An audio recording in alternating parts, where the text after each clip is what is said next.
তুমি এটা কি বানিয়েছো? পুতুল। কি পুতুল এটা? ভাজ পুতুল। হুম, আবার রুটি। মেয়ে পুতুল। হ্যাঁ। মেয়ে পুতুলের চুল কোথায়? এটা তাই? হুম, অনেক সুন্দর হয়েছে পুতুলটা। তুমি হ্যাঁ। কি দিয়ে বানিয়েছো পুতুলটা? কেদে ক্লে দিয়ে? বাপ হয়েছি। ওয়াও! তোমাকে কে শিখিয়েছে পুতুল বানানো?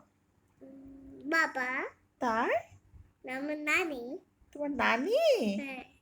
নানি শিখিয়েছে? নানি তোমাকে কি বানাই দিয়েছিল? এ- পুতুল? এ- ওইটা দেখে তুমি শিখেছো? এ- ওয়াও! নানি তোমাকে আর কি কি বানাই দিয়েছিল? একটা ছোপ। মা তুমি করো।